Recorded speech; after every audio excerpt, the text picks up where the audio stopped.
Welcome to my channel, a lead that bring your story about the love of a mafia boss. Now let's listen. I've built an empire on the principle that everything has a price. Loyalty, silence, cooperation, all commodities to be negotiated and acquired.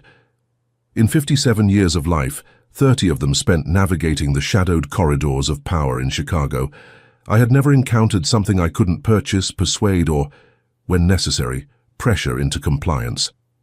Until I met Elena Alves on a Tuesday afternoon in September, when the last gasps of summer heat shimmered off the cracked pavement of her modest neighborhood in Logan Square. I remember every detail of that first encounter, with the clarity of a photograph burned into film. My driver, Dario, had parked the black Mercedes, deliberately unmarked, nothing ostentatious, across the street from a 3-story brick building whose facade bore the weathered dignity of pre-war construction. The address had been verified twice.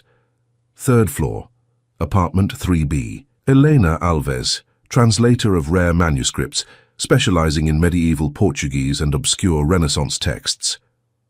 "Boss, you sure about this?" Dario asked, his thick fingers drumming against the steering wheel. He'd been with me for 15 years, long enough to recognize when I was pursuing something outside our usual operations. "We got translators on retainer. Why this particular woman?" "Because she's the best," I replied, adjusting my cufflinks. Simple platinum, nothing gaudy, and checking my reflection in the rearview mirror. At 57, I still commanded a room when I entered it. Silver threaded liberally through my dark hair, but my shoulders remained broad beneath tailored suits, my posture that of a man accustomed to deference. The lines around my eyes and mouth told stories I never spoke aloud, earned through decades of difficult decisions and careful survival. The manuscript I needed translated was a 16th century Portuguese text acquired through channels best left unexamined.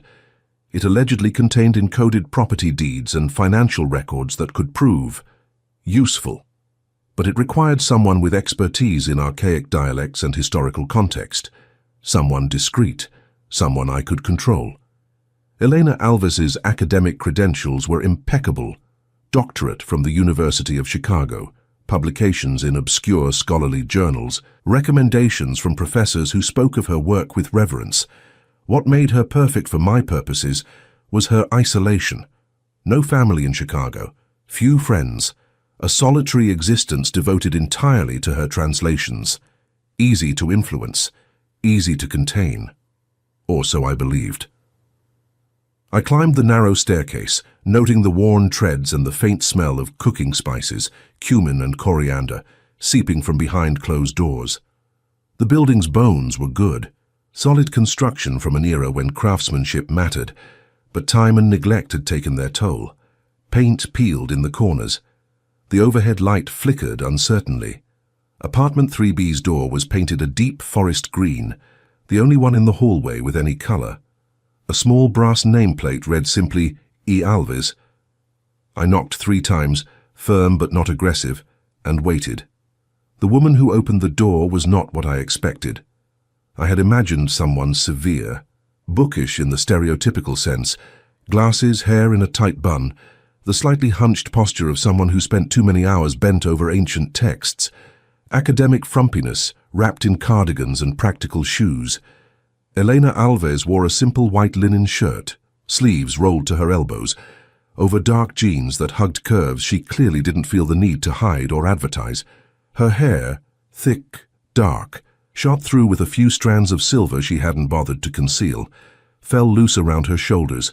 No makeup that I could discern, just naturally olive skin and dark eyes that assessed me with immediate, unsettling intelligence. She was beautiful in a way that had nothing to do with conventional prettiness.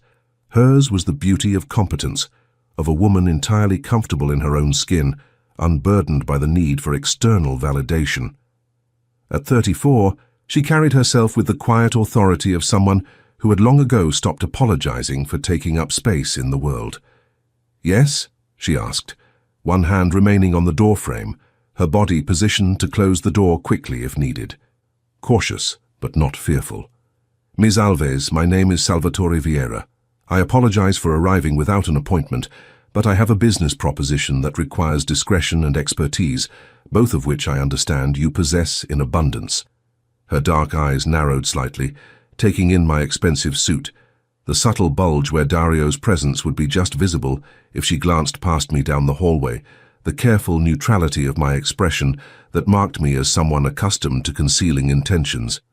"What kind of business proposition, Mr. Vieira?" I appreciated the directness. "I have a 16th century Portuguese manuscript that requires translation, historical significance, possible encoding of financial records. I need someone who can not only translate the text, but understand the historical context and identify any concealed information. I'm prepared to pay very well for your services and your absolute discretion." Something flickered in her eyes, not greed as I'd expected, but professional interest. She glanced past me, noting Dario's position by the stairwell, then returned her attention to my face. "How well is very well, Mr. Vieira?" I named a figure, 5 times her typical rate for such work, based on my research into her previous projects. Elena's expression didn't change. "That's generous, almost suspiciously generous. What aren't you telling me about this manuscript?" "Its provenance is complicated, but I assure you the work itself is entirely legal. I'm not asking you to do anything criminal, merely to translate a historical document." "Merely," she repeated, a slight smile touching her lips that didn't reach her eyes. "And the discretion you mentioned, what exactly would that entail?" "The manuscript's contents remain confidential. You would work exclusively on this project until completion. No discussion of the text with colleagues, no publication of findings, no retention of copies. Essentially, you want to buy not just my translation services, but my silence and my complete professional isolation for the duration of the project." "Precisely." Elena leaned against the doorframe, crossing her arms over her chest. The gesture drew my attention to her hands. No jewelry, nails trimmed short and practical, the fingers of someone who spent hours turning delicate pages. A small scar crossed her left thumb, silvery with age. "Mr. Vieira, I appreciate you coming here personally to make this offer. It shows a certain respect for my time and expertise, but I'm afraid I'll have to decline." The refusal was so unexpected that for a moment I simply stood there, certain I had misheard. "I'm sorry," I finally managed. "I'm declining your offer. I'm not interested in the project.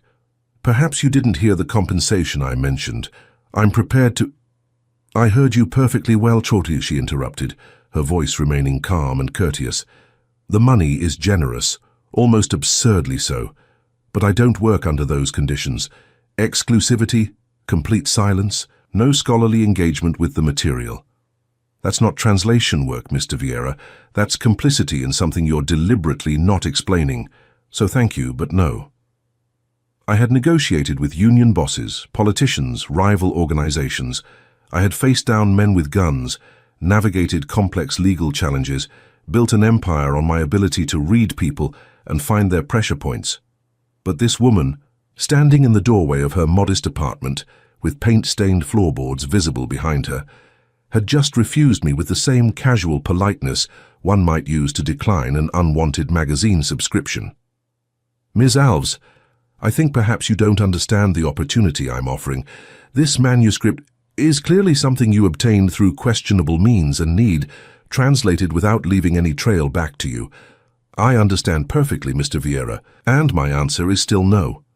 "Everyone has a price," I heard myself say, an old reflex from years of negotiations. Eleanor's smile widened slightly, genuine amusement now lighting her dark eyes. "Do they? How sad for you, believing that. But some of us prefer to keep our dignity and professional integrity off the auction block. Now, if you'll excuse me, I have actual work to do. Good afternoon, Mr. Vieira." She closed the door, not slammed. That would have indicated emotion, anger, fear. Simply closed, with the quiet finality of someone ending an interaction that held no further interest. I stood in that hallway for a full 30 seconds, staring at the forest green door with its brass nameplate, trying to process what had just happened. Dario approached cautiously, his hand hovering near the weapon I knew he carried beneath his jacket. "Boss, everything okay?" "She refused," I said, the words foreign in my mouth. "She wants more money?" "No, she just refused." I walked back down those stairs, climbed into the Mercedes and sat in silence, as Dario drove us back toward my office in the Loop. The city scrolled past outside the tinted windows, the familiar landscape of my domain, every block containing businesses that paid tribute, officials who answered my calls, systems I had spent 3 decades learning to manipulate. And somewhere behind us, in a third-floor walk-up apartment, a woman who translated medieval manuscripts for modest fees had just dismissed me without a second thought. "Want me to look into alternatives?" Dario asked as we merged onto the Kennedy Expressway. "Other translators?" "No," I heard myself say. "Not yet." Because something had happened in that brief interaction, something I couldn't quite name. Elena Alves had looked at me, at Salvatore Vieira, who men feared and politicians courted, and seen nothing worth being impressed by, had assessed my offer with her sharp intelligence, and found it wanting not because the price was too low, but because the terms offended her principles. When had anyone last refused me on principle? That night, I sat in my study in the Gold Coast brownstone I'd owned for 20 years, a glass of 30-year-old scotch untouched at my elbow, thinking about dark eyes that held no fear and a voice that had said no, as though it were the easiest word in any language. My younger brother Bruno found me there near midnight, still sitting in the dark, still turning over the encounter in my mind. "Dario said the translator didn't work out," he said, pouring himself a drink and settling into the leather chair across from my desk. At 53, Bruno served as my consigliere, my most trusted advisor. Where I was force and intimidation, he was strategy and subtlety. He also said she refused you. Actually refused. That true? Yes, Bruno whistled low. "Can't remember the last time someone did that. What did you offer her?" I told him. He whistled again. "And she still said no? This woman stupid or suicidal?" "Neither. Principled. Principles are expensive, Sal. Everyone sells them eventually."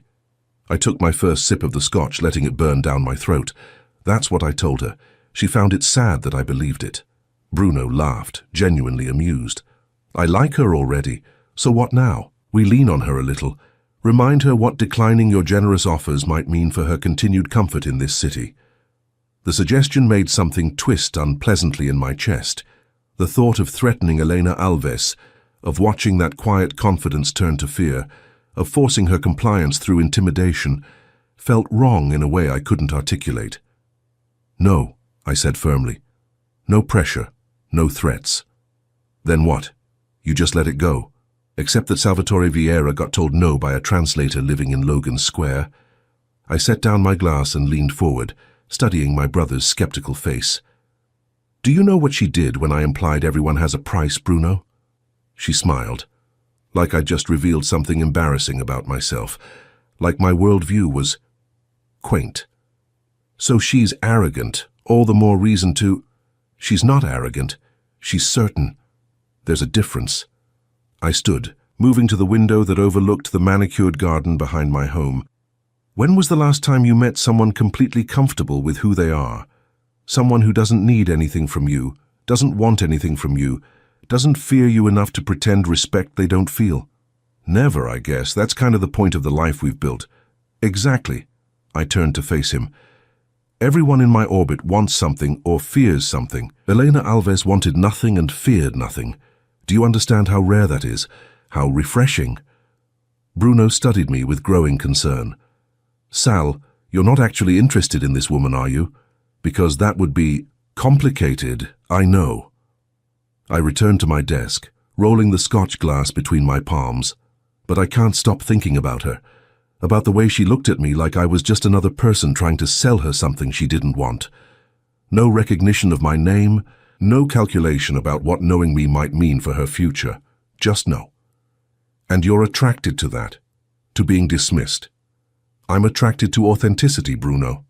I've spent 30 years surrounded by people who tell me what I want to hear, who smile when they're afraid, who agree because disagreeing might be dangerous. Elena Alves told me the truth because that's who she is. She didn't care enough about my power to modify herself for my convenience. Bruno was quiet for a long moment. "So what are you going to do?" I smiled, feeling something I hadn't felt in decades, genuine uncertainty, the thrill of not knowing how something would unfold. "I'm going to go back." And offer her more money? No. I'm going to ask her what she's working on. I'm going to listen. I'm going to show her that Salvatore Vieira can be interested in someone else's work without immediately trying to exploit it. You think that'll change her mind about the manuscript? I don't care about the manuscript anymore, I admitted, surprising myself with the truth of it. I'll find another translator for that. But Elena Alves, she's a completely different kind of project, one I'm very interested in pursuing. Bruno shook his head, a reluctant smile crossing his face. You're going to get your heart broken, old man. Woman like that, she's not impressed by what we've built. She'll probably refuse you 90 more times. Probably, I agreed, already planning my return to that third-floor walk-up with the forest green door. But I'm a patient man, Bruno, and I haven't been genuinely curious about another person in longer than I can remember. Elena Alves looked at me and saw nothing worth being afraid of. I want to know what she does see, what it would take for her to look at me and see something worth her time. And if she never does? I thought about that, about the very real possibility that Elena Alves would refuse me every single time I asked, would never compromise her principles, would never see me as anything more than an inconvenient interruption to her work. Then I'll have spent my time pursuing something genuine instead of something purchased, I said finally. That alone might be worth it. After Bruno left, I sat alone in my study until dawn, watching the sky lighten over Chicago, thinking about a woman who had refused me without a second thought, and somehow in that refusal had become the most interesting person I'd encountered in 30 years. I had built an empire on the principle that everything has a price. Elena Alves had just taught me, in the space of a 5-minute conversation, that perhaps the things worth having are precisely those that cannot be bought. On Wednesday morning, I had Dario drive me to a small Italian bakery I knew in Little Italy, where they made sfogliatelle the way my grandmother used to make them, crisp and flaky with ricotta filling sweetened just enough.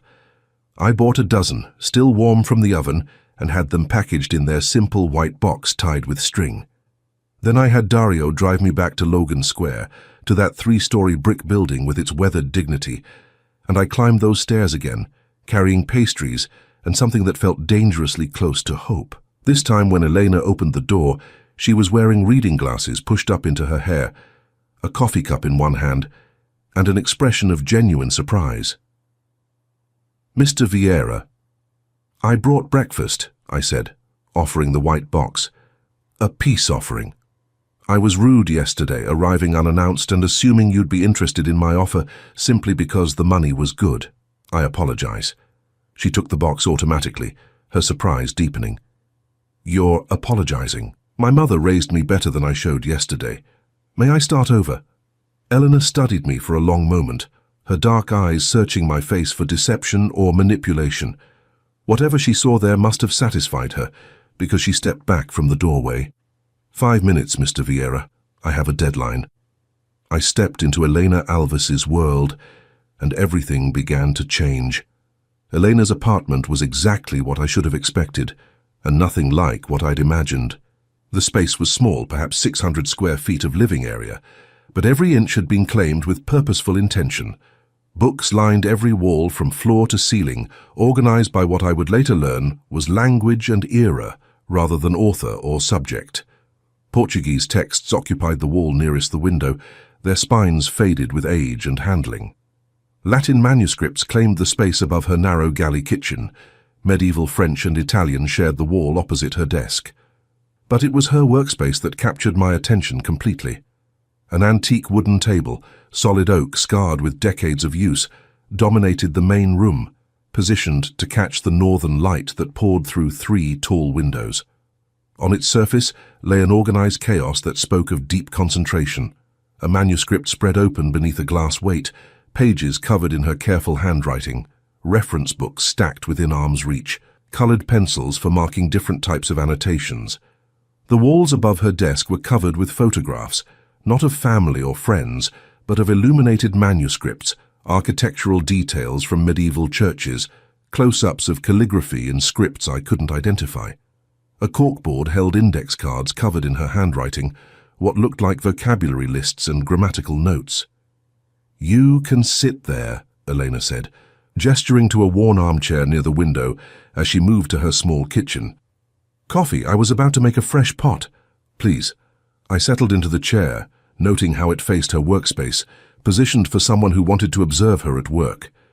A reading lamp arched over one arm, a stack of novels, contemporary fiction this time, not academic texts, sat on the side table.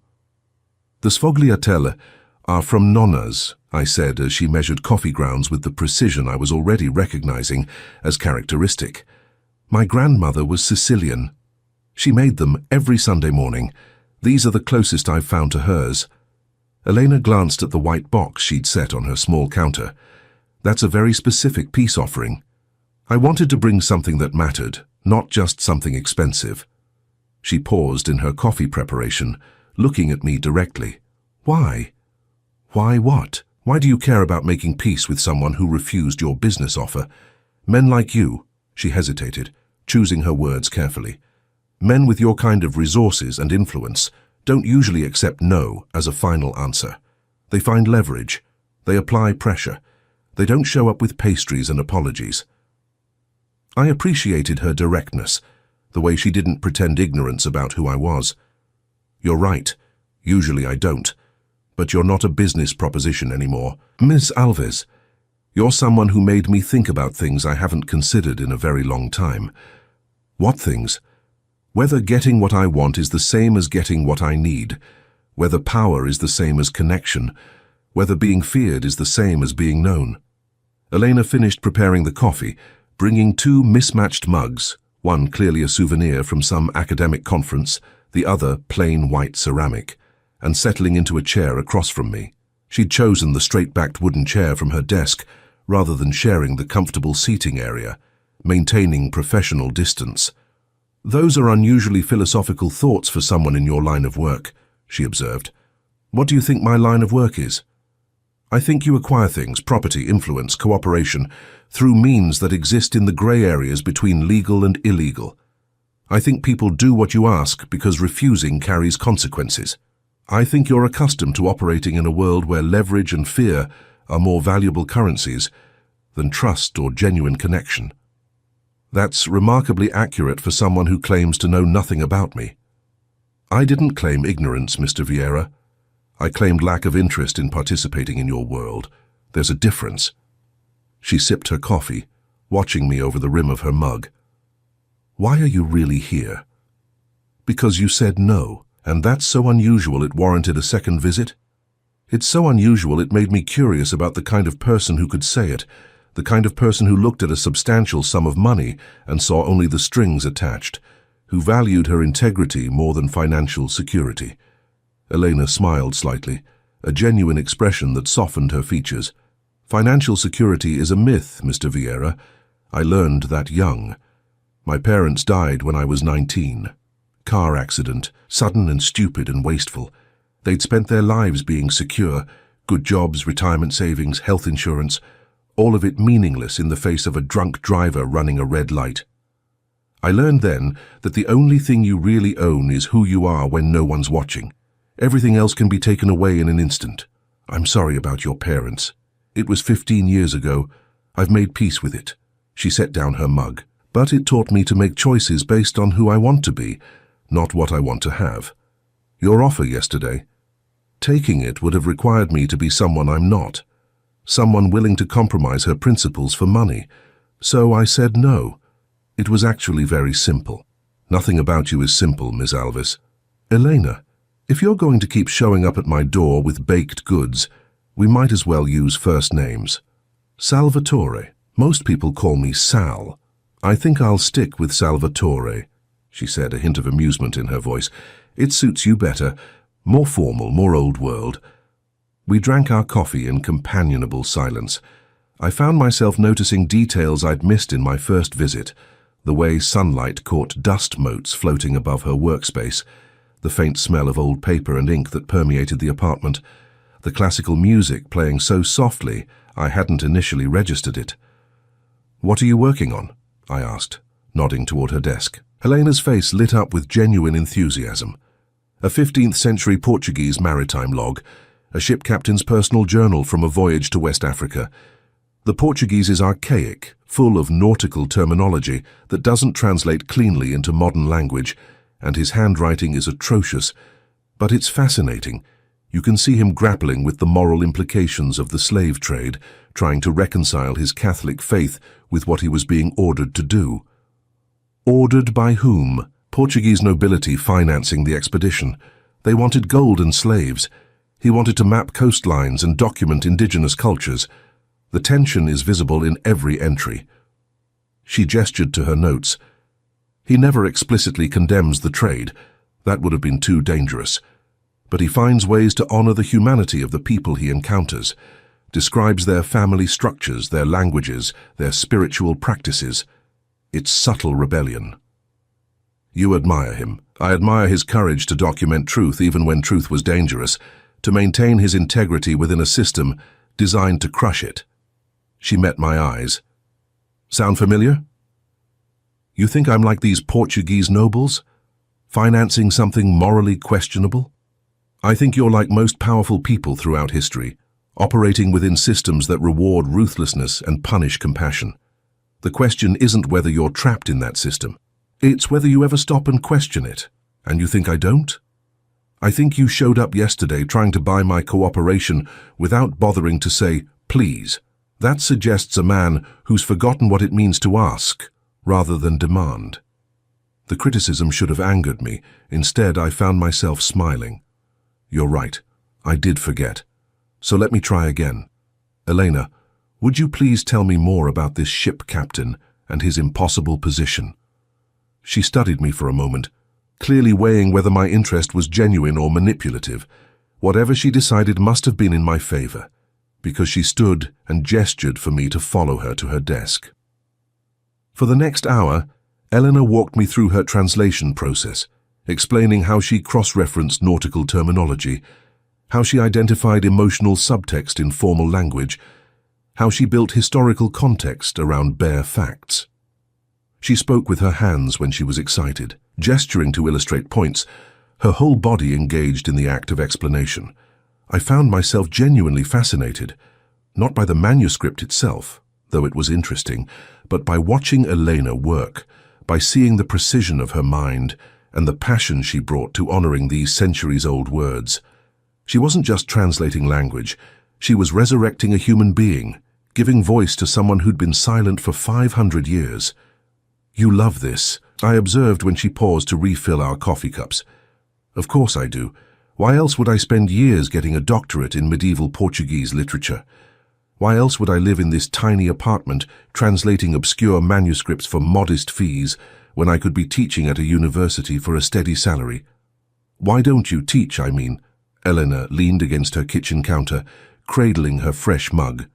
Academia requires compromises I'm not willing to make. Publish or perish, department politics, competing for grants. I tried it for 2 years after finishing my doctorate, hated every minute except the actual research. So I left. Built this instead. She gestured around her book-lined apartment. It's small and uncertain, but it's mine. I answer to no one but the text itself. That's a luxury most people can't afford. It's a priority most people won't choose, she corrected. There's a difference. I live simply, keep my expenses minimal, take freelance work that interests me, and decline what doesn't. I have enough. That's more than most people can say.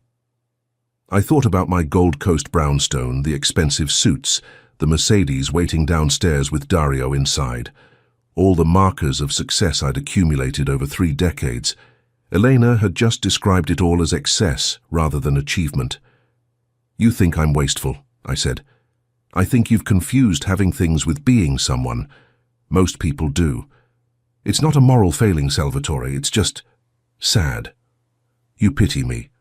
A little, she admitted. You came here yesterday trying to buy my cooperation because that's the only method of connection you remember. You came today with pastries because someone along the way taught you that gifts can be manipulative too. But you haven't yet figured out how to just be. How to be present with another person without an agenda.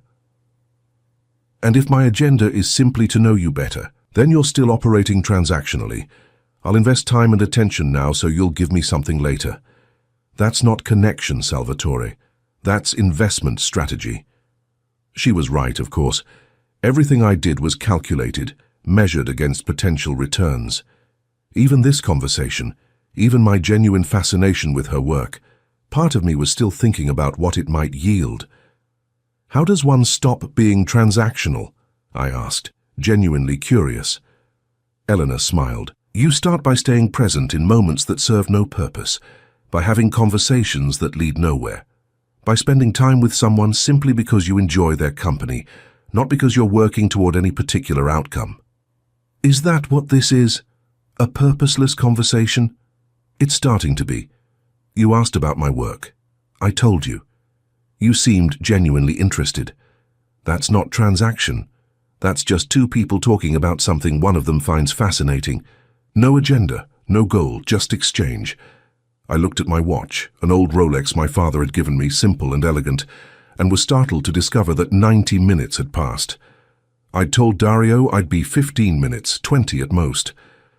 I should go, I said, standing. I'm sure you need to get back to your captain's moral crisis. Probably. Deadlines wait for no one. Elena walked me to the door. Thank you for this sfogliatelle, Salvatore, and for asking about my work. Thank you for sharing it, for teaching me the difference between demanding and asking. I was halfway down the stairs when her voice stopped me. Salvatore? I turned to see her leaning over the railing, her dark hair falling forward over her shoulder. If you come back, and I suspect you will, bring questions, not gifts. Your attention is more valuable than your money. I drove back to my office with those words echoing in my mind, with the taste of good coffee and better conversation still on my tongue, with the unfamiliar sensation of having spent time doing absolutely nothing productive and feeling somehow enriched by it. Bruno found me that afternoon staring out my office window, neglecting the stack of documents that required my attention. How'd it go? He asked. She said my attention is more valuable than my money. Huh. That's either very wise or completely crazy. Both, I think. I turned from the window to face him. I'm going back Friday, same time. Why Friday? Because that gives me 5 days to think of good questions, to learn how to be present without agenda, to practice being someone worth her time. Bruno shook his head, but he was smiling. You've got it bad, old man. I've got it differently, I corrected. For the first time in 30 years, I'm pursuing something I can't calculate or control. It's terrifying. And I can't wait to see what happens next. That Friday, I returned to Elena's apartment at 7 in the evening, when I knew the light would be fading and she'd be finishing her day's work. I brought nothing but myself and a question I'd spent all week considering. She answered the door in soft clothes, cotton pants and an oversized sweater, her hair damp from a recent shower, reading glasses still perched on her nose. Salvatore, right on time. You were expecting me? You're a man of patterns. I suspected you'd choose Friday evening. End of the work week, symbolic fresh start. Come in. Her apartment smelled of jasmine tea and the slightly musty scent of old books. She'd been working. Her desk showed evidence of intense concentration, papers spread in organized chaos. I have a question, I said as she poured us both tea from a ceramic pot. Just one. You had 5 days. One important one. When you look at me, what do you see? Elena considered this, settling into her chair with the same thoughtful precision she brought to her translations. I see a man who's forgotten how to want things he can't take. Someone who's built so many walls around himself that he's not sure anymore what he's protecting or from whom. I see loneliness disguised as power. The accuracy of her assessment stole my breath. That's harsh. You asked for honesty. I'm constitutionally incapable of anything else. What would it take for you to see something different? For you to become someone different? Not in grand gestures or dramatic changes, just in small, consistent choices to be present, to be honest, to want connection more than control. She sipped her tea. Why do you ask? Because I want to be someone you'd choose to spend time with. Not someone you tolerate or pity, but someone whose company you genuinely value. Then stop trying so hard. Stop calculating. Stop thinking about what you should say or do to impress me. Just be here. Talk to me about things that matter to you, not things you think I want to hear. So I did. I told her about my father, who'd built his small empire through violence and died young from its consequences. About my mother, who'd taught me that power was survival and love was weakness. About the 30 years I'd spent building something larger than my father's legacy, while slowly losing touch with everything that made life worth living. Elena listened without judgment, without advice, just present in that moment of honesty. And when I finished, she told me about her own ghosts, the parents she'd lost, the academic career she'd abandoned, the loneliness of choosing integrity over belonging.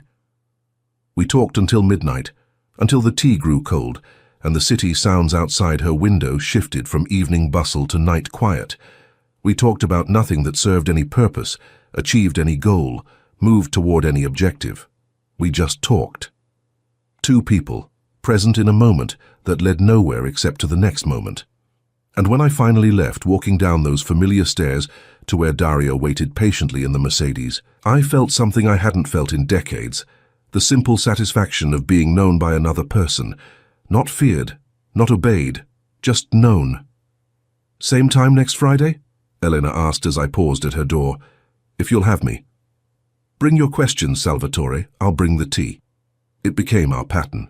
Every Friday at 7 I climbed those stairs to apartment 3B, and Elena opened her forest green door to let me into her world. We never made plans beyond the next Friday, never discussed where this was leading or what it meant. We just showed up, week after week, two people learning how to be present with each other. And slowly, week by week, I felt the walls I'd spent 30 years building begin to crack. By the 10th Friday, I had learned that Elena took her coffee black in the morning, but with honey in the afternoon, that she worked best in the hours just after dawn, when the city was quiet and her mind was fresh, that she spoke 4 languages fluently and could read 6 more, each one a window into a different way of seeing the world. I had learned that she was allergic to roses, but loved carnations for their spicy scent, that she'd never traveled outside the United States, despite dedicating her life to studying European manuscripts, that she dreamed in Portuguese sometimes, her sleeping mind so saturated with the language that it became her unconscious default.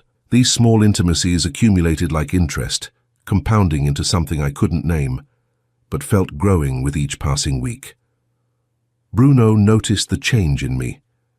So did Dario, though he was too professional to comment. I found myself distracted during business meetings, my mind wandering to Elena's book-lined apartment, wondering what manuscript she was translating, what historical figure she was resurrecting through her careful attention to centuries-old words. "You're different," Bruno observed one Tuesday afternoon, catching me staring out my office window instead of reviewing the quarterly reports he'd prepared.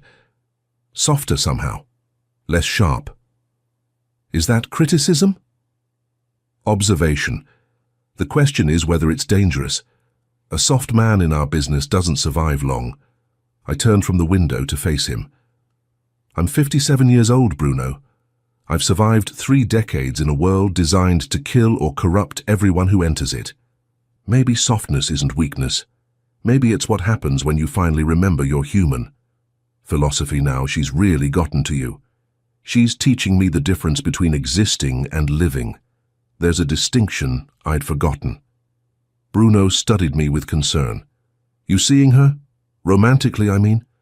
"I'm seeing her every Friday. We talk, we drink tea. We exist in each other's presence without agenda or expectation. Is that romantic? I don't know. It's something. Though, something I haven't felt since, maybe ever. You know this can't end well. Woman like that, she's not built for our world. And you can't leave yours. Not really. The life we've built doesn't grant retirement. I'm aware of the complications, Bruno. I'm choosing to ignore them for now. To be present in what is rather than afraid of what might be." He shook his head. "You sound like a self-help book. It's unsettling." But he was right about the complications. Our worlds were fundamentally incompatible. Elena lived in deliberate simplicity, her integrity non-negotiable. I operated in moral grey areas, my wealth built on enterprises that existed in the shadows. Every Friday when I climbed those stairs to her apartment, I left behind the man people feared and tried to become someone she might respect. The division was becoming unsustainable. On the 15th Friday, I'd begun counting them like milestones. I arrived to find Elena visibly upset. She opened the door with red-rimmed eyes, her usual composure fractured. "What happened?" I asked immediately, stepping inside and closing the door behind me. "My landlord sold the building. New owner wants to convert it to luxury condos. I have 60 days to vacate." She gestured helplessly at the books lining every wall. 60 days to find a new place and move 15 years of accumulated research in this market with my budget. My first instinct was to solve it, to buy the building myself, to find her a better apartment and pay the first year's rent, to use my resources to eliminate her problem. But I'd learned enough about Elena to know that solving her problems for her would be the worst possible response. "What do you need?" I asked instead. "I don't know. Time. Space. A miracle." She sank into her chair, looking around at her carefully organized world with devastation. "I built this, Salvatore. Every book positioned exactly where I need it, every reference within arm's reach. This apartment isn't just where I live, it's how I work, and I can't afford anything comparable in this city. I'll have to move to the suburbs, add commute time to my days, probably lose clients who need quick turnarounds." I sat across from her, fighting every instinct to fix this with money and influence. "Tell me what you're feeling. Angry, helpless, tired of being vulnerable to other people's decisions. The landlord who sold without warning his tenants. The new owner who sees us as inconvenient obstacles to profit. The whole system that treats housing as investment instead of necessity." She looked at me directly. "Your world, Salvatore. The world where everything is transaction and everyone is either profit or obstacle. That's not fair. Isn't it? You said yourself that you acquire things, that you operate in gray areas, that your business is built on leverage and fear. How is that different from what's happening to me right now? Someone with more power and resources deciding my life matters less than their profit margin." The comparison stung precisely because it was accurate. I had spent 30 years being the person with more power, the one making decisions that affected others without considering their humanity. Elena's crisis was a mirror reflecting the casual cruelty of my entire operating system. "You're right," I admitted quietly. "I am part of this system. I've benefited from it, perpetuated it, used it to build my empire, and I don't know how to separate myself from it without destroying everything I've built. I'm not asking you to destroy anything, Salvatore. I'm tired. Tired of struggling alone, tired of every bit of stability I managed to create being undermined by forces beyond my control." She wiped her eyes impatiently. "I'm sorry. You came here for our usual Friday conversation, and I'm dumping my problems on you." That's what this is, though, isn't it? Not just philosophical discussions, but actual life, actual struggles. You've shared your world with me for 15 weeks. Let me be present in the difficult parts, too. Elena smiled slightly through her distress. The student becomes the teacher. What would help right now? Not what can I fix for you, but what would help you feel less alone in this? She considered the question seriously. Help me make a plan. Not solve it for me, but think through options with me. Be another brain working on the problem instead of trying to make the problem disappear. So we spent that Friday evening not in philosophical conversation, but in practical problem solving. We calculated her budget, searched rental listings, made lists of what was essential versus what was merely preferred. We talked about storage options for books, about the possibility of a smaller workspace, about what she could sacrifice and what she absolutely needed. I contributed ideas, not solutions, asked questions rather than issuing directives, treated her crisis as a puzzle we were solving together rather than a problem I could eliminate with sufficient application of resources. It was harder than any negotiation I'd ever conducted. Every instinct screamed to simply buy her security, to remove the obstacle of money from her path. But Elena needed agency more than she needed rescue. She needed to find her own way, with support, but not substitution. At midnight, we'd developed a plan. Not a perfect plan, but a workable one. Eleanor would look for a smaller apartment further north, sacrifice some convenience for affordability. She'd invest in better organizational systems to maximize limited space. She'd build the same careful world she'd built here, just smaller, just different. "Thank you," she said, as I prepared to leave. Not for solving it, but for sitting with me while I solved it. For treating me like someone capable of handling her own life instead of someone who needed rescuing. That's what you've been teaching me, isn't it? How to be present without agenda. How to offer support without control. You're learning. She walked me to the door, then hesitated. Salvatore, can I ask you something personal? Always. Why do you keep coming here? Really? We're from completely different worlds. I have nothing to offer you. No access to power, no useful connections, no way to advance your interests. So why spend every Friday evening in this tiny apartment with a woman who translates dead languages? I looked at her, really looked at her, standing in her doorway with books rising behind her like ramparts, her dark eyes searching mine for honest answer. Because you're the only person in my life who sees me without fear. The only conversation I have all week that isn't tainted by calculation or motive. When I'm here, I'm not Salvatore Vieira who men fear and politicians court. I'm just a man, flawed and uncertain and trying to remember what it means to be human. You give me that gift every Friday. How could I not keep coming back? Something shifted in Elena's expression, a softening, a recognition. You're not what I expected either. What did you expect? A predator, someone who would eventually show his true nature, who would try to leverage our growing friendship into something transactional. But you haven't. 15 weeks.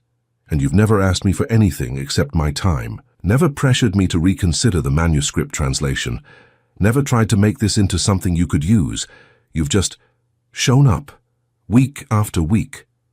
Is that significant? It's unprecedented in my experience. Men usually want something from me. My expertise, my attention, my body, my validation. You seem content to simply exist in my space, to be known without being possessed. Maybe I'm learning that being known is enough. That connection doesn't require possession. Eleanor smiled, a genuine expression that transformed her face. Then you're learning the most important lesson I have to teach, being present without grasping, wanting without taking, loving without owning. The word hung between us, loving, neither of us quite ready to examine what it might mean. Same time next Friday, I asked. Same time. And Salvatore? Thank you for seeing me clearly enough to know that solving my problems would be the worst way to help me. I carried those words with me down the stairs, into the Mercedes where Dario waited patiently, back to my Gold Coast brownstone with its expensive emptiness. That night I lay awake thinking about the difference between rescue and support, between solving and witnessing, between using my power to eliminate problems and using my presence to honor someone's agency in facing them. Elena was teaching me a completely different kind of strength, not the strength of dominance but the strength of restraint, not the power to control but the power to serve. It was the hardest education I'd ever undertaken. The next Friday, number 16, I arrived with a question I'd been afraid to ask. Elena let me in, poured tea, settled into our familiar pattern of presence and conversation. But I could feel the question pressing against my throat, demanding voice. What would you do if you didn't have to worry about money? I finally asked. If resources were unlimited, how would you structure your life? Eleanor considered this, her dark eyes distant with imagining. I'd travel, see the places I've only experienced through manuscripts, walk the streets of medieval Lisbon, touch the stones of Portuguese fortresses in West Africa, stand in the libraries where these texts were originally housed. I'd photograph architectural details, study regional variations in calligraphy, understand the physical context of the words I translate. What else? I'd teach, not in traditional academia with its politics and compromises, but informally. I'd mentor young translators, share what I've learned about honoring historical voices. I'd create space for people who love this work to learn it properly. She smiled. And I'd have a cat. I've always wanted a cat, but my landlord doesn't allow pets. That's all? Travel, teaching, and a cat? What else is there? A bigger apartment would be nice, I suppose. Better lighting for my workspace. But fundamentally, my life is already what I want it to be. I just want more security in maintaining it, more freedom to expand it. I don't need luxury, Salvatore. I need stability. The simplicity of her desires made my chest ache. In her position, most people would have wanted wealth, status, the markers of success I'd spent 30 years accumulating. Elena wanted security to be herself, freedom to share what she knew, and a cat. If I could give you those things, you can't, she interrupted gently, because accepting them from you would change our dynamic, would make me someone who takes from you instead of someone who exists alongside you, would introduce obligation where now there's only choice. Do you understand the difference? I did, though it frustrated me. I had the resources to give Elena everything she wanted, the travel, the teaching space, the security, the cat. But giving them would transform our Friday evenings from genuine connection to transactional relationship, would make her someone indebted to me rather than someone who chose my company freely. How do people who care about each other navigate this? I asked. The practical reality that resources are unequal, that one person has the capacity to make the other's life easier? How do you offer help without creating obligation? Carefully, respectfully, with constant attention to agency and choice. Elena set down her tea. But Salvatore, we're not at that place yet. We're still learning each other, still figuring out what this is. Introducing material support now would corrupt something that's still very fragile. What is this? I asked. The question I'd been avoiding for 16 weeks finally spoken aloud. What are we doing here every Friday? Eleanor was quiet for a long moment, her fingers tracing the rim of her mug. I think we're learning how to want each other without consuming each other, how to be present without possessing, how to care without controlling. She met my eyes. I think you're teaching me that powerful men can choose gentleness, and I'm teaching you that some things worth having can't be taken. And if I want more than Friday evenings, more than philosophical conversations and careful distance, then you'll need to be patient, because trust like what you're asking for takes time to build, especially when the power imbalance between us is so significant. She paused. And because I'm not sure yet whether you want me or simply want something you can't have. The first time someone told you no and you've been fascinated by it ever since. But fascination isn't the same as love, Salvatore. It's just another form of appetite. Her words hit like physical blows. You think I'm here because you refused me? That this is just extended pursuit of something denied? I think it's part of your motivation. Maybe not all of it, but part. And until you can separate genuine care from the compulsion to possess, we need to maintain careful boundaries. I wanted to argue, to defend myself, to prove that my feelings were more than acquisitive appetite. But Elena's clear-eyed assessment stopped me. How much of my fascination with her was genuine connection, and how much was simply the novelty of someone I couldn't control? You're right, I admitted. I don't know how to want someone without trying to possess them. It's the only model of relationship I've ever known. But I'm trying to learn something different, trying to become someone capable of caring without controlling. That's why I keep coming back, Elena, not to wear down your resistance, but to learn from your example how to be better than I've been. Then keep coming back, she said softly. Keep showing up without demands. Keep being present without agenda. Keep choosing restraint when every instinct screams for control. That's the work, Salvatore. That's how you become someone I could trust with more than Friday evenings. I left that night with more questions than answers, but also with a clear understanding of what was required. Elena wasn't playing hard to get. She was setting boundaries that honored both of us, protecting something fragile and important from the corrupting influence of power and possession. If I wanted more, and I was beginning to admit that I desperately wanted more, I would have to earn it through consistent demonstration that I could care without controlling, want without taking, love without owning. It was the hardest negotiation of my life, and the other party refused to be negotiated with. All I could do was keep showing up, week after week, learning how to be present without grasping, how to want without demanding, how to become someone worthy of Elena's freely given time. The education continued, Friday after Friday, lesson after patient lesson in how to be human. Winter settled over Chicago with the particular brutality the city is known for. Wind that cut through the thickest coat, snow that turned immediately to grey slush, cold that made even the short walk from car to building an act of endurance. I had Dario bring me to Elena's apartment every Friday regardless of weather, had him wait in the running car for hours while I climbed those familiar stairs. By the 30th Friday, our pattern had become essential to my week. Everything else, the business meetings, the negotiations, the careful maintenance of my empire, felt like filler between the moments when I could sit in Elena's book-lined apartment and simply be. I had learned more about her in those 30 weeks than I'd learned about anyone in my entire adult life. The way she chewed her lower lip when concentrating on a particularly difficult translation, the soft sound she made when discovering an elegant turn of phrase in medieval Portuguese, the careful ritual of her tea preparation, the precise temperature and steeping time she swore made all the difference.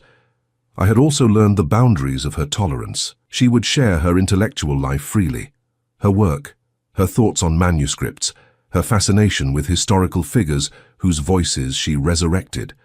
But her emotional life she guarded carefully. Personal questions were answered with thoughtful brevity. Questions about past relationships deflected with gentle humor. Any inquiry that suggested I was trying to know her in order to possess her met with immediate withdrawal. "You're protecting yourself," I observed one particularly cold February evening after she'd neatly sidestepped my question about her longest relationship. "Of course I am. Wouldn't you in my position?" "What position is that?" Elena set down her tea, meeting my eyes directly. "A woman of modest means spending every Friday evening with one of the most powerful men in Chicago. A man accustomed to getting what he wants through whatever means necessary. A man who originally approached me with a transactional offer that I refused, but who hasn't stopped pursuing contact despite that refusal." She paused. "From the outside, Salvatore, this looks like the long game. Patient predator wearing down careful prey." The assessment stung because I could see how it might appear that way. "And from the inside, what does it look like to you?" "More complicated. I believe your interest is genuine. I believe you're sincere in wanting to learn a different way of relating. But sincerity doesn't eliminate power imbalance. Genuine interest doesn't erase the fact that you could destroy my life with a phone call if I truly angered you. I would never—" "You say that now when I'm being agreeable, when I'm giving you what you want, my time, my attention, my conversation. But what happens when I refuse you something you really want? What happens when gentle pursuit stops working and your patience runs out? Will you still be this careful, respectful man? Or will you become the person you've been for 30 years, someone who takes what he wants, regardless of consent?" I stood and moved to her window, looking out at the snow-covered street below, at the Mercedes idling at the curb with Dario inside. "How do I prove to you that I won't? That I've changed, or am changing?"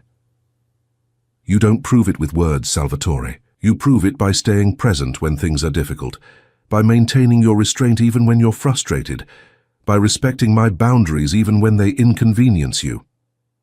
She joined me at the window. "And by accepting that some things can't be proven, only demonstrated through years of consistent behavior." Years? Did you think 30 weeks of Friday evenings would undo 30 years of operating a certain way? Did you think wanting to change was the same as having changed? I thought I was making progress. "You are," she said, her voice softening. "Real, significant progress. You show up every week without demands. You listen instead of directing. You ask instead of assuming. That's extraordinary growth, Salvatore, but it's still early, still fragile, still untested in ways that matter. How do I get tested? What would it take for you to trust that this is real?" Elena was quiet for a long moment, her breath fogging the cold window glass.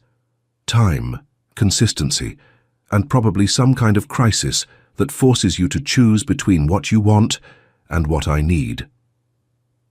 I had no way of knowing that the crisis would arrive the very next week. Tuesday afternoon, Bruno entered my office with an expression I'd learned to recognize over decades, controlled concern masking significant problem. He closed the door before speaking, always a bad sign. "We've got a situation with the DeMarco family. They're pushing into territory we've controlled for 15 years. Aggressive moves, deliberate provocation. They're trying to force a response. I leaned back in my chair, immediately shifting into the mode I'd perfected over 3 decades. What kind of response are they expecting? Violence. They want us to escalate so they have justification for all-out war. They think we've gone soft, that you've lost your edge. Bruno's eyes narrowed. They're not entirely wrong. You've been distracted, unfocused. People have noticed. My business hasn't suffered. Not yet. But perception is reality in our world. If people think you've gone soft, they'll test you. And if you don't respond with appropriate force. He didn't need to finish. We both knew what happened to weak leaders in our world. What are my options? Limited. We can't let this stand. DeMarco is using a woman as his front, claims she runs a legitimate import business, but she's laundering money and moving product, operating out of a warehouse in Logan Square. My attention sharpened. Logan Square? Yeah, why? What's the address? Bruno consulted his notes. 2847 North Kedzie. Why does that matter? My stomach dropped. That was 3 blocks from Elena's apartment. 3 blocks from the neighborhood I'd been visiting every Friday for 30 weeks. Is there any indication DeMarco knows about my personal interests in that area? Understanding dawned in Bruno's eyes. You think he's targeting your translator, using her as leverage? I think it's a suspicious coincidence that he's operating in the exact neighborhood where I spend every Friday evening. A neighborhood I've never had business interests in before. Shit. Bruno sat down heavily. So what do? We can't ignore DeMarco's provocation. But if we respond with force in that neighborhood, your translator gets caught in the crossfire. At minimum, she'll know what you really are, what we really do. I stared at the papers on my desk without seeing them, mind racing through options and consequences. Every choice I made would reveal something to Elena. Responding with violence would prove her fears about me justified, that beneath the careful courtesy, I was still the predator she suspected.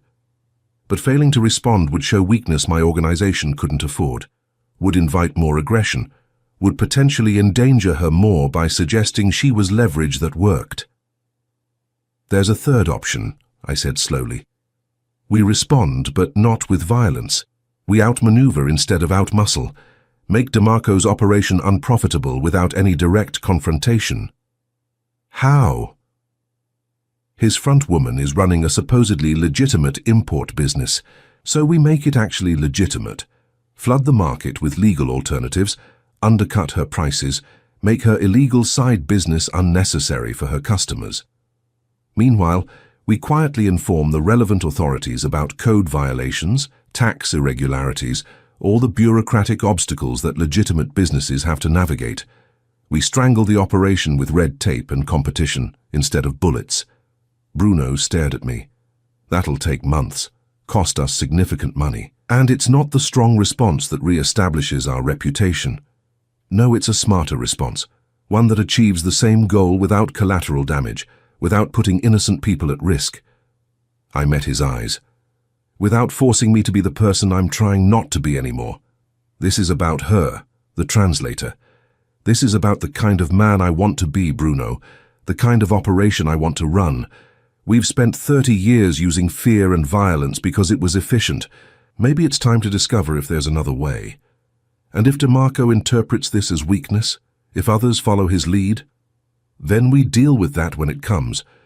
But I'm not sacrificing who I'm trying to become to maintain a reputation built on who I used to be. Bruno stood, shaking his head. You've changed, Sal. I'm not sure yet if it's for better or worse, but you've definitely changed. After he left, I sat alone in my office, understanding that I'd just made the choice Elena had predicted.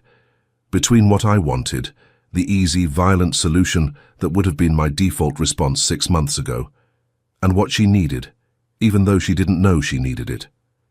I'd chosen the harder path, the one that might cost me reputation and money and influence, because the alternative would have destroyed whatever I was building with her. The test had come sooner than expected, and I'd passed, though at a cost I wouldn't fully understand for weeks. That Friday, I arrived at Elena's door with snow in my hair, and the weight of my decision still heavy on my shoulders. She took one look at my face and knew something was wrong. What happened? I wanted to tell her. wanted to share the burden of the choice I'd made, the gamble I was taking with my organization's future, because I refused to let violence touch her neighborhood. But telling her would mean explaining my world in detail she deliberately avoided knowing. "Business complications," I said instead. "Nothing for you to worry about." Eleanor studied me with those dark, knowing eyes. "You're lying, or at least not telling me the whole truth. Some truths would burden you with knowledge you've carefully chosen not to have. I'm protecting you from details that would force you to be complicit in my world by making decisions about things that affect my neighborhood without telling me." I looked up sharply. "What do you know?" "I know there's been increased activity around the warehouse 3 blocks away. I know there are new faces in the neighborhood, people who don't quite fit. I know you've been distracted for the past 3 days, and I'm not naive enough to believe that's coincidence." She crossed her arms. "I also know you're trying to protect me from something. The question is whether that protection is for my benefit or yours." "Both," I admitted. "There's a situation developing. I'm handling it in a way that prioritizes civilian safety over efficiency. It's going to cost me, in money, in time, in reputation. But it means your neighborhood won't become a war zone. Because I live here. Because innocent people live here. Because the collateral damage of my usual methods would be unacceptable. Because—" I paused, weighing how much to reveal. "Because I'm trying to be someone who solves problems without creating casualties. Someone who deserves the trust you're carefully not giving me yet." Elena was quiet for a long moment. "What would you have done 6 months ago, before our Friday evenings?" I would have responded with overwhelming force. Quick, brutal, effective. The situation would have been resolved in a week with no ambiguity about my willingness to protect my interests. And now I'm trying something smarter but slower, less violent but more expensive. It might work, it might fail spectacularly and encourage more challenges to my authority, but at least I'll be able to look at you without seeing the violence I used to maintain my power reflected in your eyes. Something shifted in Elena's expression. She moved closer, studying my face with an intensity that made me feel exposed. "You're choosing the harder path because of me, because of what I might think of you. I'm choosing it because of who I want to become. You're just showing me who that is." She reached out then, for the first time in 30 weeks of Friday evenings, and touched my face. Her palm against my cheek, warm, despite the winter cold that clung to both of us. "Thank you. For choosing carefully. For protecting people you don't even know, because violence would make you someone you don't want to be." I covered her hand with mine, holding it against my face. "This is the test you mentioned, the crisis that forces me to choose between what I want and what you need. And you chose well, Salvatore. You chose to be the man you're trying to become instead of the man you've been. That matters more than you know." We stood that way for a long moment, her hand against my face, my hand covering hers, something fundamental shifting between us. Not possession, not consumption, just connection, freely offered and carefully received. "I should tell you," Elena said softly, "that choosing the harder path because it's right, that's more attractive than any amount of power or money could ever be. You're learning, Salvatore. Slowly, imperfectly, but genuinely learning." I turned my head slightly, pressing a kiss into her palm before releasing her. "And you're still keeping your careful distance, still protecting yourself from complete trust." "For now," she agreed, "but a little less distance than before, a little more trust earned. It wasn't everything I wanted, but it was progress. Real progress, built on actual choices rather than pretty words." We spent that evening not in our usual conversation, but in comfortable silence, Eleanor working on a translation, while I sat in my accustomed chair reading a novel she'd recommended. The domesticity of it, being present in each other's space without needing to fill every moment with words, felt more intimate than any conversation we'd ever had. At midnight, when I prepared to leave, Eleanor walked me to the door as always. But this time, she didn't simply say goodnight. She stood on her toes and kissed my cheek, a brief press of lips against skin that sent warmth flooding through my chest. "Same time next Friday?" she asked. "Same time," I confirmed, my hand coming to rest briefly at her waist. "Always." The DeMarco situation took 3 months to fully resolve, exactly as Bruno had predicted. It cost us significant money and some reputation among those who valued quick, violent responses. But it also demonstrated that my organization could achieve goals through intelligence and strategy rather than fear and force. More importantly, it kept Elena's neighborhood safe, kept her world untouched by the darker aspects of mine, kept me from being the person she'd feared I would become when tested. Through those 3 months, I showed up every Friday at 7, and every Friday Elena's trust grew incrementally. She shared more of her emotional life, asked more personal questions, allowed more physical closeness. Her hand in mine during conversation, my arm around her shoulders when she was tired, small intimacies that suggested walls lowering brick by careful brick. "You passed," she said one Friday in May, when Chicago had finally remembered that seasons other than winter existed. "The test I mentioned, you passed." What was the passing grade? Consistent demonstration that you'll choose carefully even when it costs you, that you'll protect people who can't protect themselves even when violence would be easier, that you're capable of growth and change. She smiled. "You've been showing me that for months now, Salvatore. At some point, I need to start believing the evidence." "And do you? Believe it?" "I'm getting there. Slowly, carefully, but genuinely getting there." It wasn't a declaration of love. It wasn't even a promise of future intimacy, but it was acknowledgement that the work I'd been doing, the person I'd been trying to become, was visible to her, was real enough to earn incremental trust. For now, that was enough. By the 50th Friday, I had memorized the rhythm of Elena's breathing when she slept. She'd fallen asleep on her sofa one evening in late June, exhausted from a particularly demanding translation project, and rather than wake her, I'd simply sat in my accustomed chair and watched her chest rise and fall with the steady cadence of deep rest. Dario had texted twice asking if I was ready to leave. I'd ignored both messages, unwilling to disturb the trust implicit in Elena's unconscious vulnerability, that she felt safe enough in my presence to surrender to sleep, to be unguarded and defenseless while I kept watch. When she woke near midnight, blinking in confusion at the late hour, I was still there, reading by the small lamp, present but not intrusive, waiting without demand. "You stayed," she said, her voice rough with sleep. "I stayed. You were exhausted. I wasn't going to wake you just to observe social convention." She sat up, pushing her dark hair back from her face. "You could have left, locked the door behind you." "I could have, but I wanted to be here when you woke. Wanted you to know that I can be trusted with your vulnerability." Elena looked at me for a long moment, something shifting in her expression. "Come sit with me." I moved from my chair to the sofa, settling beside her.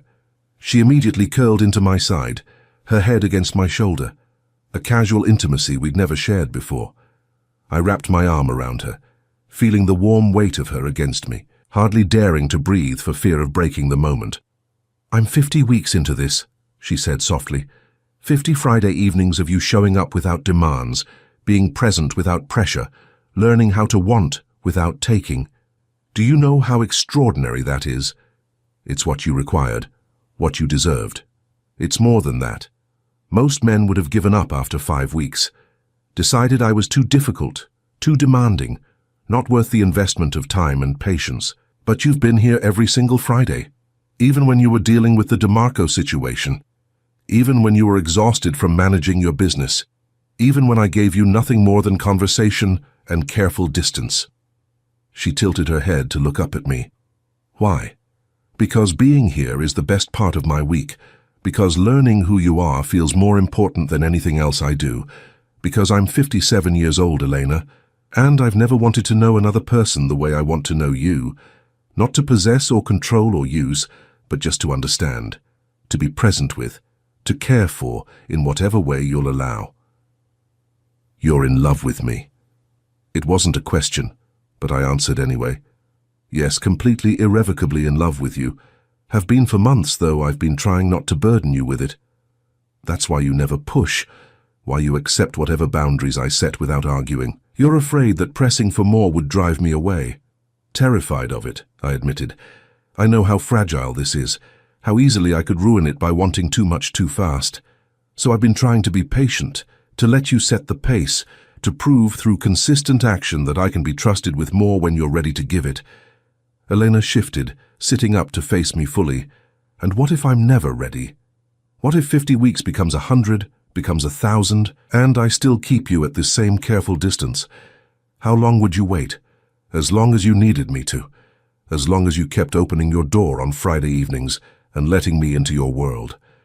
I'd wait forever for you, Elena, because these few hours every week where I get to be near you, to exist in your presence, to learn how to be better than I've been, they're worth any amount of patience. That's not healthy, Salvatore. That's not sustainable for either of us. Maybe not. But it's honest, and you've taught me that honesty matters more than strategy. She cupped my face in both hands, her dark eyes searching mine. You beautiful, patient, impossible man. You've spent almost a year learning how to love without possessing. Do you have any idea how rare that is, how precious? Are you saying, I'm saying I trust you? Finally, completely trust you. I've tested you in every way I could think of. I've maintained boundaries that would have broken most men's patience. I've given you every opportunity to show your true nature, to reveal the predator underneath the courtesy. And you haven't. You've just kept being present, kept being careful, kept choosing restraint when you could have chosen pressure. My heart was pounding so hard I was certain she could feel it. What does that mean, Elena? It means I'm ready for more, not everything, not all at once, but more. It means you've earned the right to closer proximity, to greater intimacy, to being someone I choose to build a life with instead of someone I carefully keep at Friday evening distance. I couldn't speak, could barely breathe.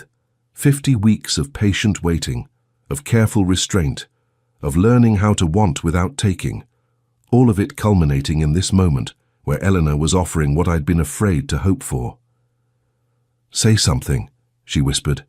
I don't want to rush you. Don't want you to feel pressured to give more than you're ready to give just because I've been patient. She laughed, a genuine sound of delight, still protecting my agency even when I'm offering what you want. That's exactly why I'm ready to offer it, Salvatore, because you'll never take more than I freely give. Never, I agreed. I promise you that. Whatever we build together, it will be at your pace, on your terms. Our pace, she corrected. Our terms. This isn't you accommodating me anymore. It's both of us building something together. She leaned forward, her forehead resting against mine.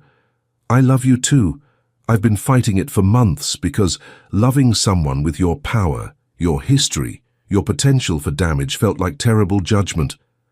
But you've proven that power can be wielded carefully, that history doesn't determine future, that potential for damage can be transformed into potential for protection. I closed my eyes, letting her words sink in. Eleanor loved me. This extraordinary woman who'd refused me without hesitation, who'd taught me how to be human again, who'd required 50 weeks of patient demonstration before trusting me with her heart. She loved me. Can I kiss you? I asked, knowing that even now, especially now, I needed explicit consent. Yes, she breathed. Please, yes. I kissed her with 50 weeks of restrained desire behind it, with all the careful patience I'd learned, transformed into reverent attention. Her mouth opened beneath mine, her hands sliding into my hair, her body pressing close with an urgency that matched my own. But even in passion, I maintained awareness of consent, of boundaries, of her agency to stop at any point. When we finally broke apart, both breathing hard, Elena smiled against my lips. Take me to dinner. I pulled back slightly, confused by the non sequitur. What? Take me to dinner. Tomorrow night. An actual date instead of Friday evening conversations in my apartment. I want to see what it's like to be courted by Salvatore Vieira in the actual world instead of this careful bubble we've created. Are you sure? Going public with our connection means my world starts to touch yours more directly. People will know you're important to me. That could bring complications. I'm sure. I've spent 50 weeks keeping careful distance from your public life. It's time to discover whether what we've built in private can survive in daylight. She traced my jawline with gentle fingers. Unless you'd prefer to keep me as your secret Friday evening companion, I would shout from every rooftop in Chicago that you've agreed to dinner with me. I just want to make sure you've considered the implications. I've considered everything, Salvatore. I've spent almost a year considering every possible angle and implication. Now I'm choosing to trust what we've built, to believe that you'll protect me from the worst aspects of your world while letting me be part of your actual life. She kissed me again briefly. Besides, you owe me 92 rejections worth of proper courtship. Time to start paying that debt. I laughed, joy flooding through me. 92? I counted. Every Friday you came here, every time I maintained boundaries that kept this from becoming romantic, every week you accepted my terms without argument. 92 times I essentially refused to be courted. Now I'm ready. So, court me properly, Salvatore Vieira. Show me what you've been holding back all this time. The next night I picked Elena up in the Mercedes, not to hide our connection but to show her the full reality of my life, including the security that was now permanent fixture. Dario opened the door for her with careful respect, having been thoroughly briefed on how valuable this woman was to me. Elena wore a simple black dress that somehow managed to be more elegant than the designer gowns I was accustomed to seeing at expensive restaurants. Her hair fell loose around her shoulders, and she'd applied minimal makeup that enhanced rather than concealed her natural beauty. "You're stunning," I said, as she settled into the leather seat beside me. "You're biased, but thank you." I took her to a small Italian restaurant in River North, family-owned, impeccable food, and nothing ostentatious about its elegance. The kind of place where quality mattered more than flash, where the pasta was handmade and the owner's grandmother's recipes were treated as sacred texts. The owner, Giuseppe, greeted me warmly but with clear curiosity about my companion. I'd never brought a woman here before, had always dined alone or with business associates. Elena's presence was noteworthy. "Giuseppe, this is Elena Alves. Elena, Giuseppe Moretti. His family has been making the best pasta in Chicago for 3 generations. 2 generations, Giuseppe corrected with a smile. My son refuses to learn, says he's going to be a lawyer instead. He shook Elena's hand warmly. Any woman who can convince Salvatore to smile like that is welcome in my establishment. Your usual table? He seated us in a quiet corner, brought wine I hadn't ordered but knew I'd want, left menus but suggested we let him choose our courses. It was the kind of service that came from decades of relationship, from being more than just customer and owner. "He likes you," Elena observed after Giuseppe retreated to the kitchen. "I helped his family once, when developers were trying to force them out of this location. Reminded certain people that this restaurant was untouchable." I smiled slightly. "One of the few times I've used my influence for something entirely good. You do that more than you admit. The hospital wing you donated, the scholarship fund, the protection you extend to businesses in your territory that treat their workers fairly." I looked at her in surprise. "You researched me." "Of course I did. You researched me before our first meeting. Seemed only fair to understand who I was spending my Friday evenings with." She sipped her wine. "You're more complex than your reputation suggests, Salvatore. Capable of great violence, certainly, but also capable of great generosity. You exist in grey areas, morally speaking." "Does that bother you? It complicates you, makes you harder to categorize as simply good or simply bad. I've decided I prefer complicated truth to simple fiction." She reached across the table, taking my hand. "I'm not naive about who you are, about what you've done and continue to do, but I also see who you're trying to become. Both things can be true simultaneously. I don't deserve you, maybe not, but you've earned the chance to try. That's all anyone can ask for." We talked through multiple courses, the conversation flowing as easily as it did in her apartment, but with the added pleasure of being seen together in public, of not hiding our growing connection. I found myself relaxing into a version of public presence I'd never accessed before, not the feared business leader or the powerful crime boss, but simply a man having dinner with a woman he loved. Other diners noticed, of course. Salvatore Vieira dining intimately with an unknown woman was noteworthy enough that I saw phones being discreetly aimed our direction, saw whispered speculation at nearby tables. By tomorrow, word would have spread through my entire network that I had someone important in my life. The implications of that would be complicated, would make Elena a potential target for anyone wanting to hurt me, would require increased security measures, careful management of her exposure. But she'd chosen this, understanding the risks, trusting me to protect her while respecting her autonomy. After dinner, instead of having Dario drive us directly back to her apartment, I asked if she'd like to walk along the river. It was a warm summer night, the city's lakefront bustling with evening activity, and I wanted to extend our time together for as long as she'd allow. Elena agreed, and we walked hand in hand along the riverwalk, Dario and another security man maintaining discreet distance. It felt almost normal. Just two people enjoying the evening air, watching boats drift past on the dark water, stealing kisses when the mood struck. "This is what I wanted," Eleanor said, leaning against the railing to watch the city lights reflect in the river. "To know you in the actual world, not just in the careful space we created. To see whether the man who shows up on Friday evenings is the same man who exists in his regular life.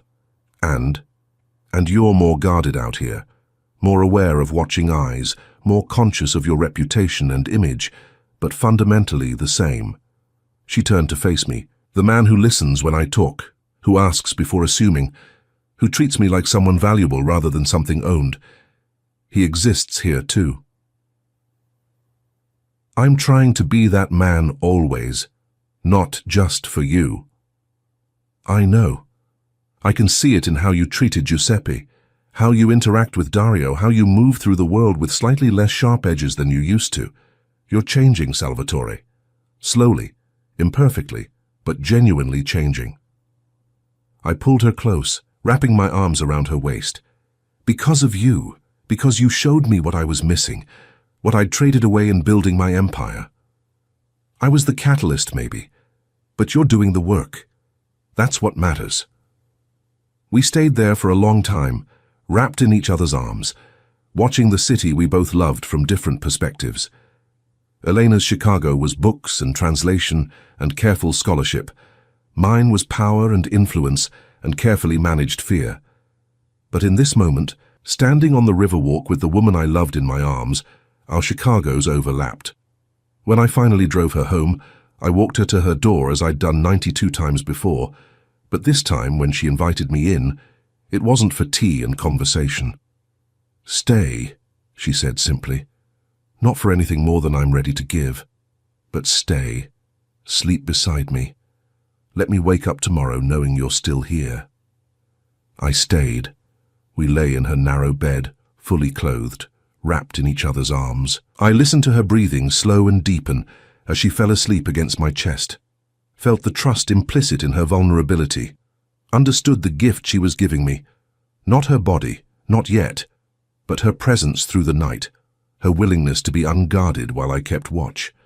I barely slept, unwilling to miss a moment of having her close, of breathing in the scent of her shampoo, of feeling her heartbeat steady against mine. This was what I'd been waiting for through 92 patient Fridays, not possession or consumption, but simple presence, freely offered and carefully received. When dawn light filtered through her curtains, Elena stirred, blinking awake to find me watching her. "You're still here," she murmured. "I'll always be here when you want me. For as long as you want me." She smiled, sleepy and content. "Then I think you're going to be here a very long time, Salvatore Vieira." It was the most beautiful promise I'd ever received. The 93rd Friday arrived 2 years after the first. 2 years of patient waiting, of careful restraint, of learning how to love without possessing. 2 years of watching Elena's trust grow brick by brick until the walls between us had transformed from barriers into bridges. In those 2 years, our lives had intertwined in ways I'd never imagined possible. Elena had moved to a larger apartment, one she'd found and chosen herself, though I'd quietly ensured the building was secure and well-maintained through channels she didn't need to know about. Her books still lined every wall, her workspace still commanded the best light, but now there was space for me too. A comfortable chair that had become mine, a drawer in her dresser for the clothes I kept there, a second key that hung on my keyring alongside the ones that opened my various properties. I hadn't moved in, precisely, but I spent more nights in her bed than in my own, my body curled protectively around hers, our breathing synchronized in sleep. Dario had long since stopped questioning the hours I kept, had become accustomed to driving me to Logan Square more often than to my Gold Coast brownstone. My business had evolved too. The DeMarco situation had taught me that intelligence could be more effective than intimidation. That strategy could achieve what violence had accomplished, but at lower cost, both moral and practical. I still operated in grey areas, still wielded power that came from fear and influence, but I'd found ways to be more surgical, more careful, more mindful of collateral damage. Bruno attributed the changes to Elena's influence, and he wasn't wrong. Knowing her, loving her, being accountable to someone whose respect I desperately wanted to maintain, it had reformed my decision-making in fundamental ways. I still did things she wouldn't approve of, but I did fewer of them, and with greater consideration for consequences beyond my immediate interests. "You're domesticated," Bruno observed one Thursday afternoon, catching me checking my watch for the third time in an hour. "Can't even focus on business meetings anymore because you're thinking about tomorrow night. Friday evenings are important to me." "Friday evenings are your entire life now. You realize that, right?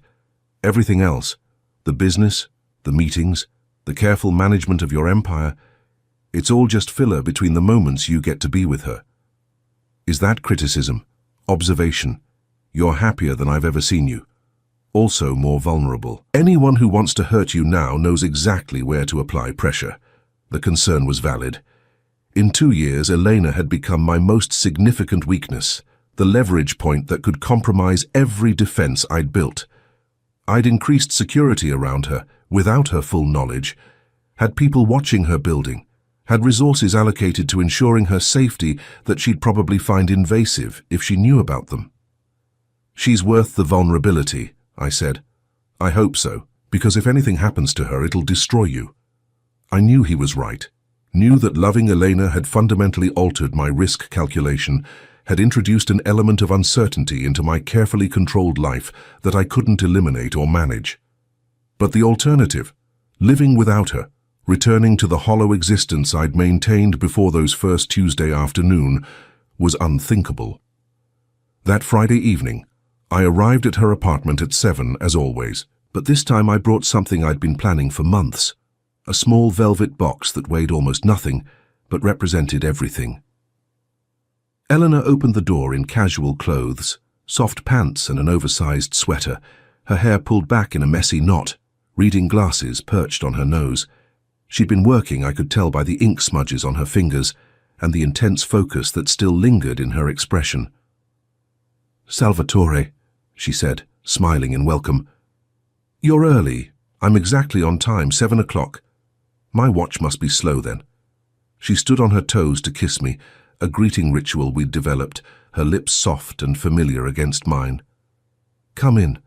I just finished a particularly tricky passage. Want to hear about it?" "Always, but first I have something for you." I followed her inside, noting the small changes since my last visit 2 days ago. Fresh flowers in the vase on her desk. Carnations. She still loved carnations. A new stack of books from the antiquarian shop she frequented. The subtle rearrangement of furniture that suggested she'd been restless, thinking while she worked. Elena settled into her accustomed chair, looking at me with curious attention. "What is it?" I sat across from her, the velvet box heavy in my pocket. My heart was pounding with a nervousness I hadn't felt since adolescence, since before I'd learned to control my emotional responses through force of will. 2 years ago, I began, you opened your door to a man who was trying to buy your cooperation, who thought everything had a price and everyone could be purchased or pressured into compliance. You saw through that immediately, refused me without hesitation, taught me that some things, some people exist outside the transactional logic I'd spent my entire adult life mastering. Elena's expression softened. "You've told me this story before." "I know. But I need you to understand what it meant. What you've meant. Before you, I was powerful but empty, feared but not known. I'd built an empire at the cost of my humanity, and I didn't even realize what I'd lost until you showed me what life could be when someone sees you clearly and chooses you anyway. Salvatore, let me finish, please." I took a deep breath. You've spent 2 years teaching me how to love without possessing, how to want without taking, how to be present without agenda. You've required patience I didn't know I was capable of. You've set boundaries that forced me to become better than I've been. You've given me the gift of being known, truly known, by another person. I pulled the velvet box from my pocket, but didn't open it yet. Just held it, this small container of my hopes and fears. I know I'm not what anyone would choose for you. I'm too old, too morally compromised, too entangled in a world you've deliberately avoided. I know that loving me brings complications and dangers you never asked for. I know I can never be the simple, safe choice. You're not simple or safe, Elena agreed quietly. You're also brave and thoughtful and capable of extraordinary growth. You're a man who shows up every single week for 2 years because you promised you would, who chooses restraint when pressure would be easier, who protects people who can't protect themselves even when it costs you. You're complicated and difficult, and absolutely worth the complications. I opened the box. Inside was a simple platinum band. No ostentatious diamond, no flashy display of wealth, just elegant metal that would sit comfortably on her hand without interfering with her work, without announcing ownership or possession. Elena Alves, will you marry me? Will you choose to build a life with me, on your terms, at your pace? Will you let me spend whatever years I have left, learning how to be worthy of the trust you've given me? She stared at the ring, then at me, her dark eyes shining with tears. You beautiful, patient, impossible man. Do you know how many marriage proposals I've refused in my life? I don't, actually. 5. 5 different men who thought that because they wanted me, I should want them back, who offered marriage like it was a promotion I should be grateful to receive, who never asked what I wanted, only assumed my answer. She reached out, taking the box from my hands. You're the first person who's ever asked like it was a real question, like my answer might actually be no, and that would be acceptable. Your answer might be no, that would be devastating, but acceptable. I'll wait longer if you need me to. I'll keep showing up on Friday evenings for another 2 years, another 10 years, however long it takes for you to be sure. Salvatore, shut up. I fell silent, watching as Elena lifted the ring from its velvet nest. She studied it carefully, the way she studied manuscripts, looking for meaning in every detail. It's simple, she observed, like you prefer. Nothing ostentatious. Nothing that would interfere with your work. Practical. Thoughtful, I hope. She slipped it onto her finger. It fit perfectly because I'd carefully measured her size months ago, planning this moment with the same attention to detail I brought to everything involving her. The platinum caught the afternoon light streaming through her windows, elegant against her olive skin. Yes, she said simply. I wasn't sure I'd heard correctly. Yes? Yes, I'll marry you. Yes, I'll build a life with you. Yes, I choose you, complications and all, because you're the only man who's ever seen loving me as a privilege to earn rather than a right to claim. She smiled through tears. Also because you do the dishes without being asked, and you've read every book I've ever recommended, and you remember that I like honey in my afternoon tea. I crossed the distance between us in 2 strides, pulling her into my arms, kissing her with 2 years of patient wanting finally allowed to express itself fully. She kissed me back with equal intensity, her hands fisting in my shirt, her body pressed close against mine. I love you, I murmured against her lips. I love you so much it terrifies me. I love you too, even though you're bossy and overprotective and impossibly stubborn. Those are features, not bugs. She laughed, the sound bright with joy. That's exactly what I'm agreeing to marry. A man who thinks his worst qualities are actually strengths. We sank onto her sofa together, Elena curled against my side, both of us staring at the ring on her finger, like it might disappear if we looked away. The late afternoon light slanted through her windows, illuminating dust motes and book spines and the woman I loved, all rendered golden and precious by the quality of the light. When did you know? Elena asked. When did you know you wanted to marry me? I considered the question carefully. There wasn't one moment, it was cumulative. Every Friday evening when you let me into your world, every conversation that made me think differently about who I am and who I want to be. Every boundary you set that forced me to become better. Every small intimacy you allowed as your trust grew. All of it accumulating until one day I realized I wanted to spend the rest of my life showing up for you, learning from you, being someone worthy of your love. That's a long engagement period. Most people propose after a few months, not 2 years. Most people haven't spent 2 years learning that the best things can't be rushed. That trust builds slowly. That some questions need time before they can be honestly asked. Elena twisted to look up at me. What changed? Why ask now instead of waiting longer? Because I finally believe I deserve you, not because I've become perfect. I'm still morally complicated, still operating in gray areas, but because I've proven to myself that I can be the man you need me to be, that I can choose carefully when it matters, that I can love without consuming. I traced her jawline gently. I've spent 2 years being tested by life and by you, and I've passed enough tests to earn the right to ask. What if you fail future tests? What if you make mistakes?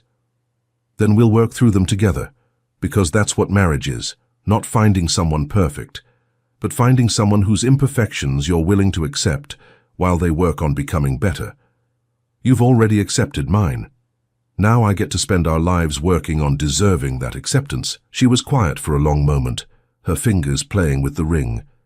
My work will always be important to me.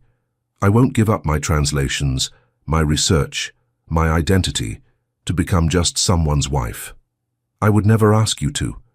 Your work is part of who you are. I'm marrying all of you, not just the parts that are convenient for me. I'll need space sometimes, solitude, hours where I'm focused on manuscripts and not available for conversation or connection. I know. I've spent 2 years watching you work. I understand the depth of concentration your translations require. I won't move to your Gold Coast brownstone, won't play hostess to your business associates, won't become ornamental decoration for your public life.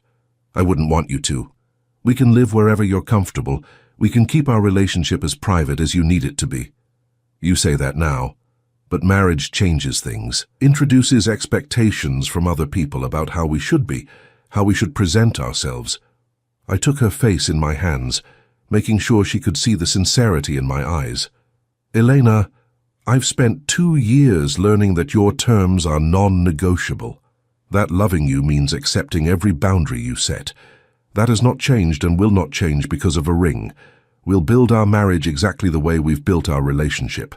With you setting the pace, with me following your lead, with both of us choosing each other freely every single day. You're giving me all the power.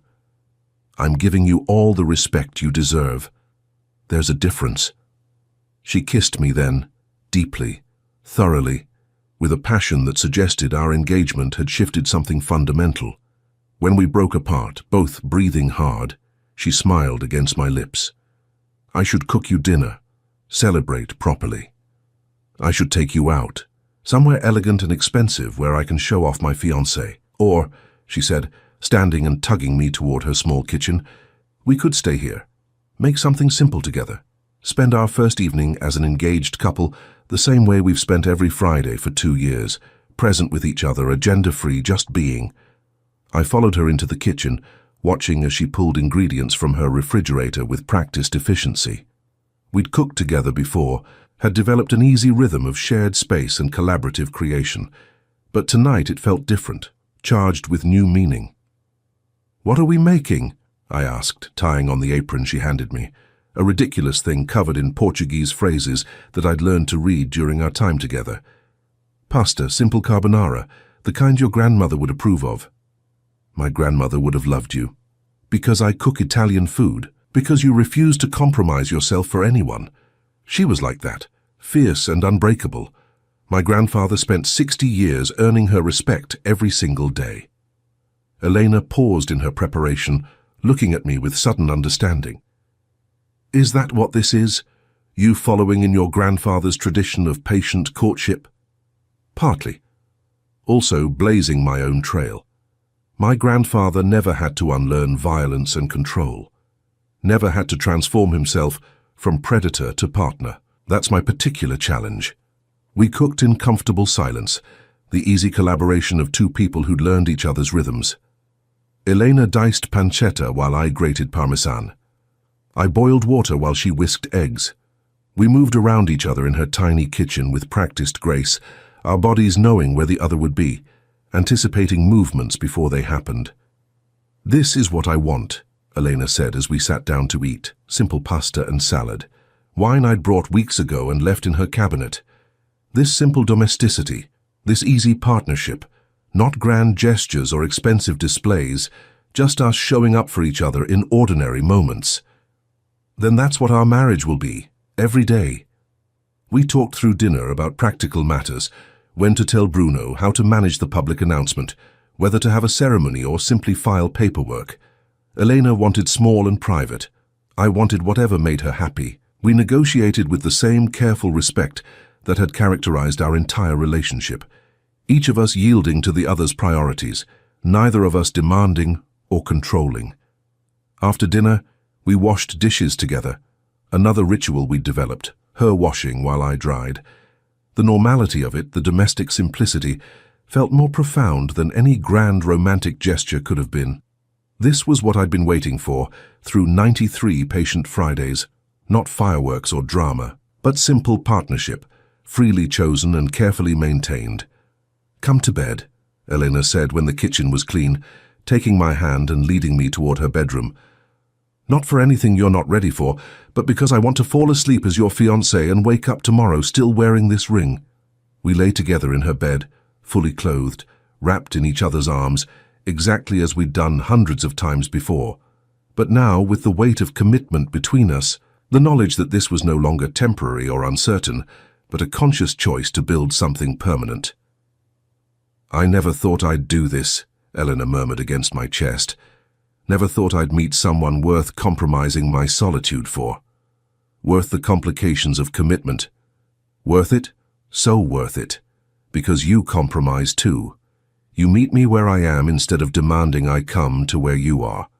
That's the difference between possession and partnership." I kissed the top of her head, breathing in the familiar scent of her shampoo.